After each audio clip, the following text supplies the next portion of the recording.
What is up, YouTube? Welcome back. Aeneas here. We're coming at you with another Monday metagame update. And this is the first Monday metagame update after the new set has come out, the Brothers War, or as some people call it, MTG Bro. So the set came out, had a lot of new interesting cards, and seemed like a lot of things were going to change in the meta. And so I wanted to go through what's happening on the standard ladder, historic ladder, and some of the recent tournaments, as well as some cool decks that people have been posting on Twitter. So yeah, let's get into it. All right, so just to start off, in standard best of one, we're seeing a lot more aggro, which is both good and bad. So a lot of aggro means that mid-range often gets pushed out of the meta because the aggro can go under it. If you can have a mid-range deck that is just a little bit above aggro, then it will win because it's the bigger bigger aggro deck. However, anything that's a little bit greedy or even leaning on the control side will often lose to an aggro deck.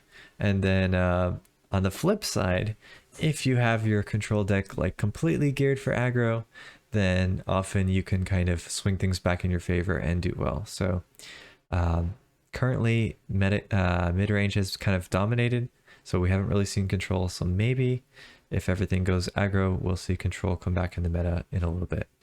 But anyway, yeah, let's look at some of the new lists. The biggest one right now is Azorius Soldiers, which is at a whopping 60% win rate on the ladder in standard best of one. That's pretty crazy. I think that was on par with the best deck in the last format. And yeah, nothing else is even close to this in the current standard. So Azorius Soldiers just look super strong in all levels. Platinum, diamond, mythic, all the way up. So very, very strong deck right now. Then right underneath it, we have the mono white soldiers. Basically mono white aggro that was good in the last format, but just gets some upgrades with the soldiers. So yeah, also very solid deck there. And then the close, they call it tier 2, but as far as I know, this is like the only mid-range deck that's kind of keeping up with the aggro decks, and that is the Esper Legends deck. So that's dealing with Rafine, and you've got Shieldred and Thalia and stuff like that. So all the like pretty annoying, super high value legendary cards. That's what you have in that Esper Legends deck. So all three of those decks, pretty solid choices if you want to climb the ladder. At least in best of one. In best of three, we have a little bit of a different story. We have these same decks are doing well, but you also have some of the like Grixis decks doing well, and some more mid-rangey mono white decks with like the Wandering Emperor and stuff like that see a lot of play as well. But you'll see some of that in the tournaments coming up. Okay, and then as far as standard best of one meta for today, it pretty much mirrors the same thing. I mean, aggro is king. Azorius Soldiers top spot, not even close. Mono red and mono white both very close behind that, and mono black actually not doing so well, but people still want to play it all the time. So yeah, it's very popular, but not doing so well anymore with all the aggro decks. Yeah, so that's it for standard. Really, really aggro, like I said. So that means for people like me who like control, could turn out to be a pretty nice format after it settles down a little bit more. Okay, and then in historic, mostly the same, but we do have kind of a strange deck that's taken up popularity. That is this Boros Affinity deck. Basically, it is based around this card here, the Retrofitter Foundry card, which is kind of, to be honest, kind of a busted artifact that they printed in recently. It's supposed to be in a commander set, but they made it historic legal in one of the last historic, whatever they're called. The release is just for historic. And yeah, it's pretty good. It makes artifacts, and then it turns them into 4/4s. And it can also turn your Ornithopter cards into 4/4s. So pretty busted there. And then you already had the Esper Sentinel and the Toolcrafter Exemplar package in white. That was very good. Ingenious Smith also very good. So it works out quite well. They're also trying out this Yotia Declares War a little bit, stuff like that. So the deck, it's a little bit unassuming. Doesn't seem that great, but I think the key cards here are this Retrofitter and the Michiko to pump your guys, and Esper Sentinel to draw your cards, stuff like that. So it's got a lot of good synergy, a little bit annoying to deal with, and if you don't kill it right away, then it can be big trouble. Okay, so that's that one. Other than that, mostly the same. Rakdos midrange wizards were both already pretty much top before, so that hasn't changed. And there's a Izzet Belcher deck that is new, but I've never seen it out in the wild. It's doing all right though, so that's kind of a new one that we can look at. But basically, it's making use of this new artifact card, Goblin Charbelcher, which if you build your deck correctly, then that can just win you the game in one go. Where basically you have no lands, so this will just cycle through your whole deck and deal like, 60 damage to the opponent or 40 damage to the opponent or whatever, however many cards you have left in your deck. And I guess there's different brews where some are trying to rush it out and some are trying to cheat it out with things like Indomitable Creativity. So yeah, this is that one with the creativity. So pretty interesting that seems to be doing well. This one, has a 63% win rate, so obviously this one's doing quite well. And the deck as a whole is holding its footing in Historic. So if you like combo decks, that's a new one that you can try out. All right, that's it for Standard and Historic changes so far. I've had a lot of success with different things like the Grixis Anvil deck, and also some Grixis Control decks using the Brother's End as the 3-mana sweeper.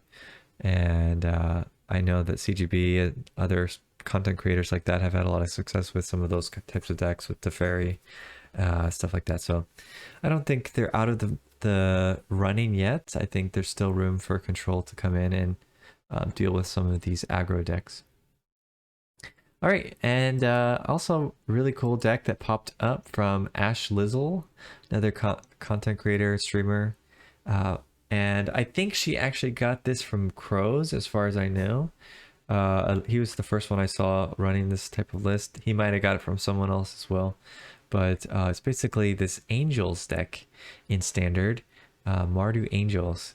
And it has a lot of those value cards, Blood Tithe Harvester, Fable, but it has the new removals, Go for the Throat, and it's making use of all the angels with Giada to kind of pump them and get you some life gain and keep you in the game. Archangel Wrath was already very strong. So I guess mainly the only real new addition are the Steel Seraph and Go for the Throat in this one. All right. Another cool brew. This is kind of similar to the one I had in my video, but this is a Grixis Anvil deck that has the Iconoclast and Saheeli, Filigrade Master, and Make Disappear is the other blue card in there, and the rest of it is just kind of your standard Anvil deck.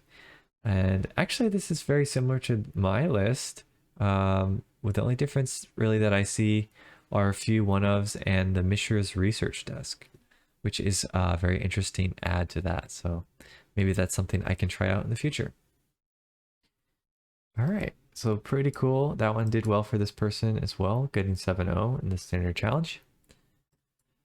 And then looking at some tournaments that happened over the weekend and after the new set came out, there were a couple big ones with around 70 and 100 people.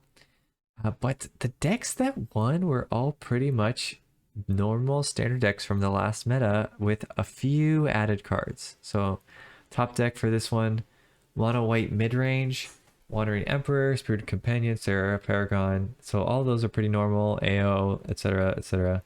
Has that Steel Seraph in there, so Steel Seraph seems to be pretty good. for the 3-drop flying and lifelink and stuff like that. And then the key new card that this one has, Lay Down Arms.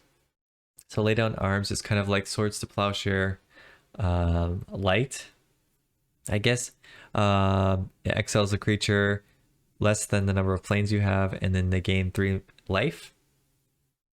So if you're playing a mono white deck like this one is, then you're gonna basically get some pretty good value removal for 1 mana. So yep, that's how that deck is doing well. And Mardu midrange, another one that's almost exactly the same as the Mardu decks from last season, with the a few removals like Go for the Throat and the Legions to Ashes in there. But otherwise pretty much the same. And of course I mentioned already that Esper midrange, Esper Legends is doing well. This one's trying out a few of the new cards in there, like Gix and Evangel of Synthesis and stuff like that. But a lot of the cards in here are the same as previous ones. All right, so that's one of the deck tournaments, the deck list for the tournaments. Then we have this other one where Esper Aggro was the #1 spot. Again, kind of similar to the Esper Legends. I think only, yeah, maybe not even any new cards in this one. So crazy. And then second and third place were by Mono White Planeswalkers. Again, Lay Down Arms being the key card in this one that's bringing it up to the top of the tournament slot. Exile is key, and you know, getting 1 mana removal is always good. So yeah, it just makes the deck a little bit better. And then finally, we have the Azorius control in #3 with Teferi Temporal Pilgrim and Lay Down Arms. So they're going for both of it. I think this is actually pretty similar to a CGB list that he put out recently with Union of the Third Path and stuff like that to gain you life. So interesting deck. Got 3rd place in a really large tournament. So even though it's 3rd place, still pretty respectable on that one. Or actually, I guess 2nd place, so even better. All right, so those are kind of the new decks and tournaments that come out. Yeah, I think the only other one was this tournament. It was a little bit smaller. That was last weekend. They had some Grixis midrange getting the 1st spot with not much new. Phyrexian Flesh Gorger is the only real new add to this one. And a Naya midrange tying for 2nd. And this is with the Titan of Industry, Portal to Phyrexia, Resurrection type stuff. All right, yeah, so I would say surprisingly, not a lot has changed in the meta after this new set, at least in tournament scene. But tournaments are always a little bit slower to adapt and change because people don't want to have to commit the money if it's a paper tournament, stuff like that. So I think the main new deck that we're seeing though is this Azorius Soldiers list, which seems very strong and is doing quite well in the standard meta. But yeah, if Soldiers is your thing, go for that. If not, pay attention to my channel. I will be putting out a bunch of new decks that can go up against these aggro decks in standard, and see how we can brew around it and dominate the format as well as we dominate in historic. So anyway, that will be it for the Monday meta update. Let me know what you think. Any decks that you're trying out that seem good that you want me to also check out, or anything that you want to complain about the new meta, about not much changing so far, or maybe you're happy, maybe you like how it's shaping up. But let me know in the comments, and until next time, see ya.